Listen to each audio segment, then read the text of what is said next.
বাংলাদেশের রাজনৈতিক ইতিহাসে কিছু ঘটনা এমন আছে যেগুলো কালের গর্ভে হারিয়ে যায়। সত্যের খোঁজে মানুষ ঘুরপাক খায় অন্ধকার সুড়ঙ্গে। সাগররুনি হত্যাকাণ্ডের কথাই ধরুন, আজও কি জানা গেছে আসল ঘাতক কে? না, যায়নি। বরং সময়ের সাথে সাথে সে মামলা ধুলোয় ঢেকে গেছে, প্রশ্নগুলো আরও ঘন হয়েছে।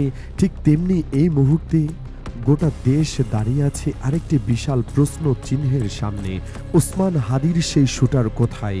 এই একটি প্রশ্ন এখন যেন একটি জাতীয় ধাঁধায় পরিণত হয়েছে। চারদিকে শুধু জল্পনা আর কল্পনার মেলা বসেছে। কেউ দৃঢ়ভাবে বিশ্বাস করছে যে লোকটি সীমান্ত পেরিয়ে ভারতে পালিয়ে গেছে, আবার কেউ মনে করছে সে এখনও দেশের মাটিতেই আছে, তবে এমন কোনো প্রভাবশালীর আশ্রয়ে যার নাম উচ্চারণ করতে সবাই ভয় পায়। আরেক দল মনে করে পুরো ঘটনাই একটা সুপরিকল্পিত নাটক, যেখানে আসল সত্যকে চাপা দেওয়া হচ্ছে ক্ষমতাসীনদের দাবার ছকে। এই জটিল পরিস্থিতিতে অন্তর্বর্তী সরকারের প্রধান ডক্টর মোহাম্মদ ইউনূস যেন চারদিক থেকে অদৃশ্য চাপের মুখে পড়ে যাচ্ছেন একটু একটু করে। একদিকে জনগণের তীব্র ক্ষোভ আর দাবি, অন্যদিকে তার নিজের সরকারের ভেতরে বসে থাকা কিছু মানুষ যাদের আসল আনুগত্য নিয়ে প্রশ্ন উঠছে প্রকাশ্যে। এরা কার পক্ষে কাজ করছেন, কার স্বার্থ রক্ষা করছেন? এই প্রশ্নগুলো এখন রাজনৈতিক আলোচনার কেন্দ্রবিন্দুতে। রাজনৈতিক বিশ্লেষকরা মনে করছেন এই মুহূর্তে বাংলাদেশের সবচেয়ে গুরুত্বপূর্ণ রাজনৈতিক ইস্যু হলো ওসমান হাদির বিচার নিশ্চিত করা। আর এই কাজটা সবচেয়ে জোরালোভাবে যারা করেছে তারা হলো জামায়াতে ইসলামী এবং চরমোনাই পীরের অনুসারীরা। এই দুই শক্তি যেভাবে রাস্তায় নেমেছে, যেভাবে চাপ তৈরি করেছে, সেটা অন্যদের জন্য একটা উদাহরণ হয়ে দাঁড়িয়েছে। এই পুরো ঘটনার পেছনে যে সাসপেন্স লুকিয়ে আছে সেটা বুঝতে হলে আমাদের একটু পেছনে ফিরে তাকাতে হবে। 5ই আগস্টের পরে যে গণঅভ্যুত্থান হয়েছিল, সেখানে জনগণের একটা মূল চাওয়া ছিল বিচার।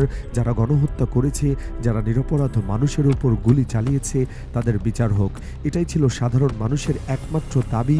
কিন্তু মাস পেরিয়ে গেছে, বছরও পেরিয়ে গেছে, বিচারের কোনো অগ্রগতি চোখে পড়ছে না। বরং যেটা দেখা যাচ্ছে সেটা হলো এক ধরনের রহস্যময় নীরবতা, যা সাধারণ মানুষকে আরও সন্দিহান করে তুলেছে। ইনকিলাব মঞ্চ নামে যে প্ল্যাটফর্ম তৈরি হয়েছিল, তারা এতদিন কি করছিল? এই প্রশ্ন এখন অনেকে তুলছেন। যখন জনগণ ঢাকার রাস্তায় ছিল, শাহবাগে ছিল, যখন আন্দোলনের তীব্রতা তুঙ্গে ছিল, ঠিক সেই সময় যদি কোনো সুনির্দিষ্ট দাবি দাওয়া উপস্থাপন করা হতো, তাহলে সেটা অনেক বড় একটা আলোড়ন সৃষ্টি করতে পারত। কিন্তু সেই সুবর্ণ সুযোগ হাতছাড়া হয়ে গেছে। এখন অনেকদিন পর আলটিমেটাম দিয়ে সংবাদ সম্মেলন করে কথা বলা হচ্ছে, যেটা অনেকের কাছে টু লেট বলে মনে হচ্ছে। এই সংবাদ সম্মেলন আগের মতো সারা জাগাতে পারবে কিনা সেটা নিয়ে যথেষ্ট সন্দেহ আছে। আসল কথা হলো, ইনকিলাব মঞ্চ নিজে থেকে এত বড় আকর্ষণের জায়গা নেই। ওসমান হাদির ইস্যুটা যে এত বড় হয়েছে, সেটা ইনকিলাব মঞ্চের কারণে নয়, বরং জনগণের স্বতঃস্ফূর্ত ক্ষোভের কারণে। এখন প্রশ্ন হলো, এই ইস্যুতে কিভাবে সরকারকে আরও বেশি চাপ দেওয়া যায়। কারণ ডক্টর ইউনূসকে দোষারোপ করলে হবে না, বুঝতে হবে তিনি কাদের দ্বারা বাধাগ্রস্ত হচ্ছেন। এখানেই আসল রহস্যের সূত্রপাত। সরকারের ভেতরে এমন কিছু মানুষ আছেন যাদের আনুগত্য নিয়ে প্রশ্ন উঠছে, কথা উঠছে। 3 জন উপদেষ্টার নাম নিয়ে, সালাউদ্দিন আহমেদ, ওয়াহিদুদ্দিন মাহমুদ এবং আসিফ নজরুল, এই 3 জনকে নিয়ে অভিযোগ উঠছে। সেটা শুনলে রীতিমতো চমকে উঠতে হয়। বলা হচ্ছে এরা মূলত বিএনপির দালাল এবং ডক্টর ইউনূসকে সহযোগিতা না করে বরং বাধাগ্রস্ত করছে। এমনকি এদের নিয়ে এমন কথা বলা হচ্ছে যে এরা এতটাই বৃদ্ধ যে ডায়াপার পরে মন্ত্রণালয়ে আসেন।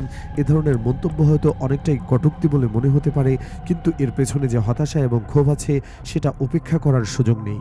শুধু এই 3 উপদেষ্টা নয়, স্বরাষ্ট্র উপদেষ্টা জাহাঙ্গীর সাহেবকে নিয়েও কথা উঠছে। বলা হচ্ছে তিনি আগে থেকে বিএনপিপন্থী অফিসার হিসেবে পরিচিত ছিলেন। হাসিনার আমলে তিনি যতটা বঞ্চিত হয়েছিলেন, সেটা মূলত তার বিএনপিপন্থী পরিচয়ের কারণে। এমনকি বলা হচ্ছে তিনি বিএনপির সুপারিশেই উপদেষ্টা হয়েছেন।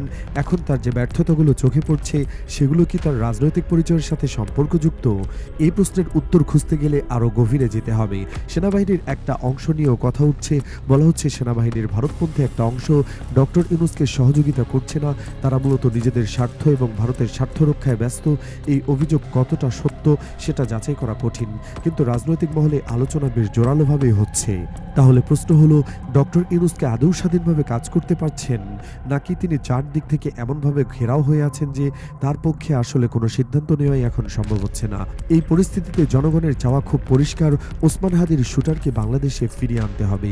সে যদি ভারতে গিয়ে থাকে তাহলে সেখান থেকে ফেরত আনার ব্যবস্থা করতে হবে। আর যদি দেশেই থাকে তাহলে কাদের কাছে আছে এবং কেন গ্রেফতার করা হচ্ছে না সেটা খুঁজে বের করতে হবে। কিন্তু এই সহজ দাবিটাও পূরণ হচ্ছে না কেন? এখানে রহস্যের আরেকটা স্তর শুরু হয়। ওসমান হাদির শুটার ভারতে চলে গেছে, কিন্তু এই ধারণা কিভাবে তৈরি হলো সেটা নিয়ে প্রশ্ন আছে। কেউ কেউ বলছেন এটা একটা পরিকল্পিত ষড়যন্ত্র, দালালদের মাধ্যমে খবর এমনভাবে প্রচার করা হয়েছে যাতে মানুষ মনে করে যে সে সত্যিই ভারতে আছে এবং এখান থেকে কিছু করা সম্ভব নয়।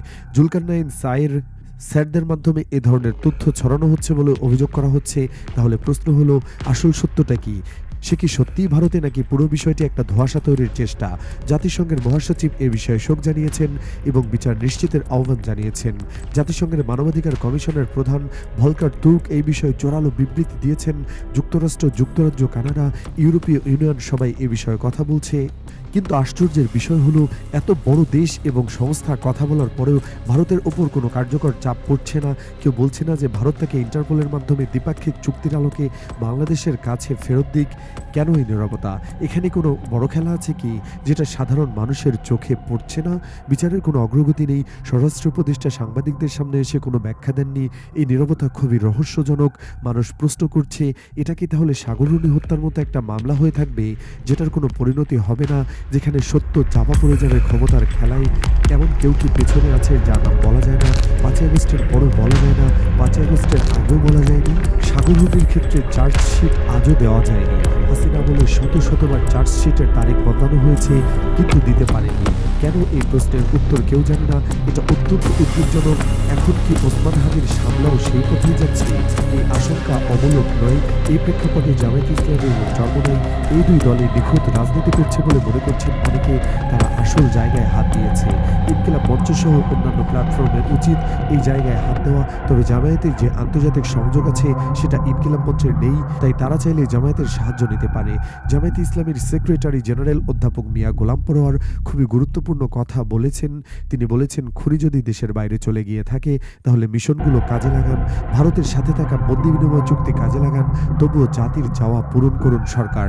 এর মানে হলো কূটনৈতিক প্রক্রিয়া তাকে ফেরত আনার চেষ্টা করা হোক। কিন্তু কূটনৈতিক প্রক্রিয়ায় আসলে ভারতের সাথে কি আলোচনা হচ্ছে, কি অগ্রগতি হচ্ছে, সেটা সরকারের পক্ষ থেকে আনুষ্ঠানিকভাবে জানানো হয়নি। তবে আনুষ্ঠানিকভাবে জানা গেছে যে পর্দার অন্তরালে ভারত এবং বাংলাদেশ কথা বলছে, চেষ্টা করছে। অনানুষ্ঠানিক প্রক্রিয়ায় গোপনে তাকে ফেরত আনার পরিকল্পনা হলো, ভারত তাকে ধরবে এবং ফেরত দেবে, তারপর বাংলাদেশের কোনো একটা জায়গায় তাকে গ্রেফতার দেখানো হবে। এ ধরনের অনানুষ্ঠানিক ব্যবস্থার পেছনে আসল কারণ কি? কারণটা বুঝতে হলে আরেকটু গভীরে যেতে হবে। যদি আনুষ্ঠানিক প্রত্যর্পণ চুক্তির আলোকে ওসমানের শুটারকে ফেরত আনা হয়, তাহলে হাসিনা এবং কামালকে ফেরত দেওয়া একটা সরাসরি নথির স্থাপন হয়ে যাবে। এটা সামাল দেওয়া ভারতের পক্ষে কঠিন হবে, কারণ তারা হাসিনাকে আশ্রয় দিয়ে রেখেছে এবং তাকে সত্যিই ফেরত দিতে চায় না। তাই তারা আনুষ্ঠানিক প্রক্রিয়া নিতে চাচ্ছেন না। কিন্তু এখানেই ভারতের দ্বৈত নীতি স্পষ্ট হচ্ছে। এখন প্রশ্ন হলো, এই দাবিগুলো কেন জোরালোভাবে উপস্থাপন করা হচ্ছে না? ঠিক আছে, মনে করা হচ্ছে যে সে ভারতে গেছে, কিন্তু সে ভারতে থাকলে বাংলাদেশের মিশনগুলো কি করছে? ভারত সরকারের সাথে কেন যোগাযোগে যাচ্ছে না? হাইকমিশন বা বাংলাদেশের যত কনসুলেট আছে তারা কি উদ্যোগ দিচ্ছে? বলা হচ্ছে সে মহারাষ্ট্রে আছে। মহারাষ্ট্রে কিন্তু বাংলাদেশের কনসুলেট আছে। তারা কি মহারাষ্ট্র রাজ্য সরকারের কাছে গেছে? তাদের সাথে কি কথা বলেছে? বলেছে কি যে দেখুন তো, আমাদের অপরাধী আপনাদের এখানে আছে, তাড়াতাড়ি ধরুন, আপনাদের সাথে আমাদের চুক্তি আছে, ধরে তাড়াতাড়ি আমাদের দিন? হয়তো যায়নি কখনোই। এই সামগ্রিক পরিস্থিতিতে একটা কথা পরিষ্কার, ক্ষমতার ছায়ায় সত্য হারিয়ে যাচ্ছে, বিচার আটকে আছে অদৃশ্য হাতে। জনগণ চাইছে সত্য জানতে, চাইছে বিচার জানতে, কিন্তু সেই পথে বাধা কোথায়? সেই অদৃশ্য শক্তি যে এই সত্যকে চাপা দিতে চাইছে। এই প্রশ্নের উত্তর না পাওয়া পর্যন্ত এই রহস্য থেকে যাবে, আর থেকে যাবে জনগণের হতাশা ও অবিশ্বাস।